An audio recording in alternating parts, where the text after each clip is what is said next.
Sziasztok! Ebben a videóban majd a váll hátsó részét és a széles hátizmot fogjuk egy kicsit meglazítani. A következő eszközök szükségesek hozzá: egy kis labda, és ha nagyon fájdalmas lenne egyes esetekre, akkor ott van még mindig a hengeren. Oké. Kezdésnek vágjunk is bele, fekvésben fogod nagyjából eltölteni a teljes idődet. Van egy olyan gyakorlatunk, aminek az a neve, hogy sleeper stretch. Ezzel a módszerrel fogsz dolgozni. Szépen beilleszted, hát úgy jön egy karnak a vonala alá a kis labdát, és onnan ráfordulsz. Onnan fogod tudni, hogy jó helyen vagy, hogy elég fájdalmas, és próbálj a lehető legtöbb súlyt beleadni, amit még el tudsz viselni. Ha ez megvan, akkor szépen megpróbálod elengedni magad, kilazítani, és első lépésként magas tartásba kinyújtani a kezed, és húzni vissza. Egy egyszerű magas tartásba nyújtózás, és húzod vissza.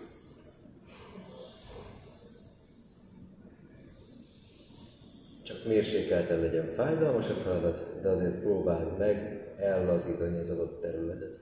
Ha nagyon-nagyon feszül és fájdalmas, akkor mindenképpen válts egy könnyebb hengerre, vagy egy puhább szövetre, nem feltétlenül kemény masszázslabda, lehet, hogy egy teniszlabda, ami puha benyomható, tökéletesen megfelel a célra. Jó, megyünk is tovább. Hajlítsd be a könyöködet, próbáld lefelé tolni. Figyelj, hogy ne erőltesd a másik kezeddel, mert akkor túlterhelheted, és viszed hátra. Egy könnyű kis ablaktörlő maga a mozdulat, amivel dolgozol. És nagyjából csak ennyi lesz a feladatod. Szépen oda, vissza, átmozgatod. A labda még ugyanott van, nem mozdítottuk el. Oda, vissza.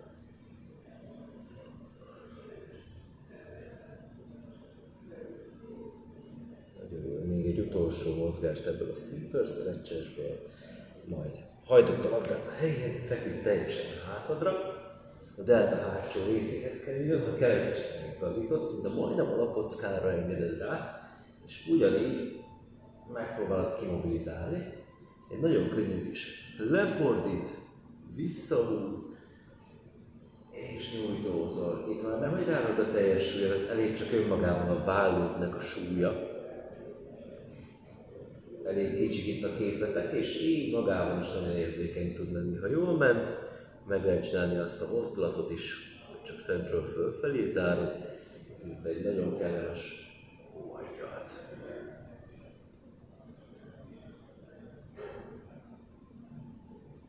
Figyelj a mozdulatra, kezdjük előről, rotáció, jó esőn kimozgat, utána fölemel és zár, hely maradjon a talajon, majd pedig magas tartás, és ráhúz, magas tartás, és ráhúz. Ha végeztem a kislabdával, az egy elég kemény szövet, de elég kemény anyag volt, a hengerrel is ugyanúgy megpróbálok átvenni majd a széles hátizmomon, szépen beállítom a kezemet magas tartásba, és csinálok 8-10 darab nyújtózást. Azt, hogy a lábamat hogyan tartom, azt úgy, ahogy nekem kényelmes, ezt rátok bízom.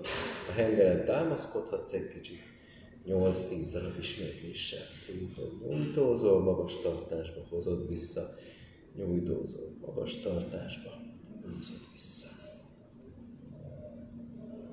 Még egy ismétlés.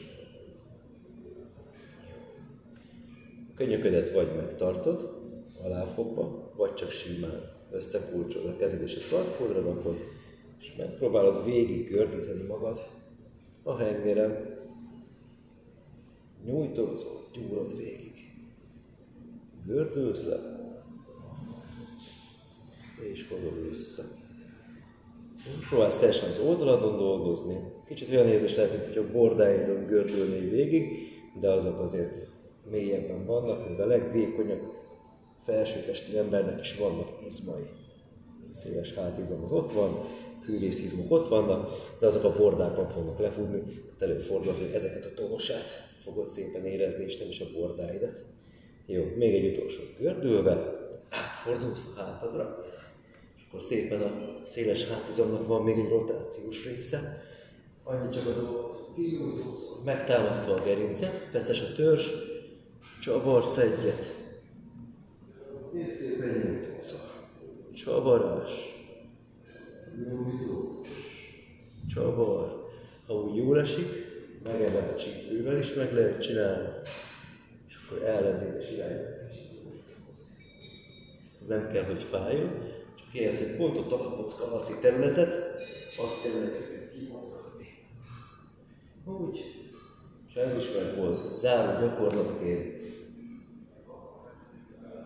Kicsit hátra homorítasz és jössz vissza. Figyelj, nem a derekaddal akarsz majd kukacozni, hanem csak a felső hátszakasztról egy kicsit mobilá tenni. Kicsit nyújtózhatsz. Fej fölé. Engedj el a rendszer, hogy meg vagy jobbra-balra nyújtózással, darkóra zárt kézzel. Kicsit még megcsavarod. Lényesen.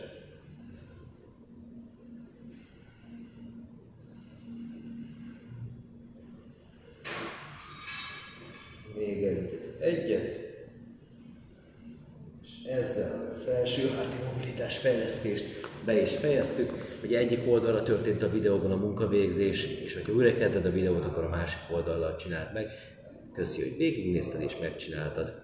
Szia!